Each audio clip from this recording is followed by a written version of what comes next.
राम राम जी। आप सभी को माँ कालरात्रि की कथा। नवरात्रि के 7वें दिन माँ कालरात्रि की पूजा अर्चना की जाती है। जैसा उनका नाम वैसा ही उनका काम और वैसा ही उनका रूप। खुले बालों में अमावस्या रात से भी काली माँ कालरात्रि का रूप है। माँ कालरात्रि की छवि देखकर ही भूत प्रेत भाग जाते हैं। माँ वर्ण काला है। खुले बालों वाली यह माता गंधर्व की सवारी पर बैठी हुई है। इनकी श्वास से भयंकर अग्नि निकलती है। इनका भयंकर रूप होने के बाद भी वो एक हाथ में भक्तों को अभय दान दे रही है। मधुकैटभ को मारने में माँ का ही योगदान था। माँ का अभय उत्पन्न करने वाला रूप केवल दुष्टों के लिए है। अपने भक्तों के लिए माँ अत्यंत ही शुभ फलदायी हैं। माना गया है कई जगह पर इन्हें शुभकारी नाम से भी जाना जाता है। माँ कालरात्रि की कथा नाम से ही पता चलता है कि माँ दुर्गा का यह 7वां रूप माँ कालरात्रि के नाम से जाना जाता है। इनके शरीर का रंग घने अंधकार की तरह काला होता है। नाम से ही जाहिर है इनका रूप भयानक है। सिर के बाल बिखरे हुए और गले में विद्युत की तरह चमकने वाली माला है। अंधकार में स्थितियों का विनाश करने वाली शक्ति है ये। कालरात्रि काल से भी रक्षा करती है। इस देवी के 3 नेत्र हैं। ये तीनों ही नेत्र ब्रह्मांड के समान हैं। इनकी श्वासों से अग्नि निकलती रहती है।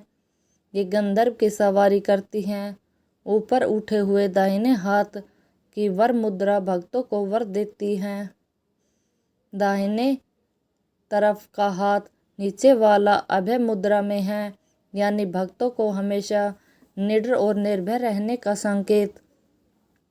बाईं तरफ के ऊपर वाले हाथ में लोहे का कांटा तथा नीचे वाले हाथ में खड्ग है। इनका रूप भले ही भयंकर हो, लेकिन ये सदैव शुभ फल देने वाली माँ है, इसलिए ये शुभकारी कहलाई।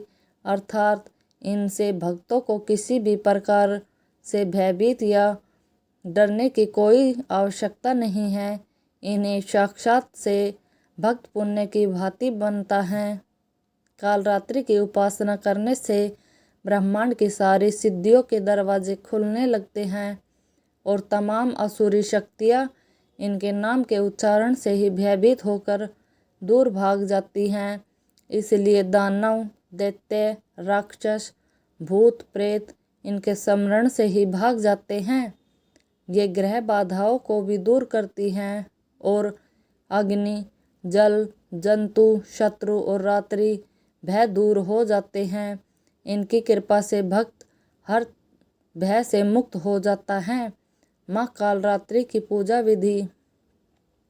नंबर 1, इस दिन सुबह उठकर स्नान करके स्वस्थ कपड़े पहनने चाहिए और फिर माँ का स्मरण करें और माँ कालरात्रि को अक्षत, धूप, पुष्प और गुड़ का भोग जरूर लगाए। नंबर 2, फिर माँ को उनका प्रिय पुष्प रात रानी चढ़ाए। फिर माँ कालरात्रि के मंत्रों का जाप करें और उनके चरणों में वो फूल चढ़ा दे। नंबर 3, इनसे बात सच्चे मन से माँ की आरती करने वाले व्यक्ति को पुण्य अवश्य मिलता है। मान्यता है इस दिन माँ को गुड़ जरूर अर्पित करना चाहिए।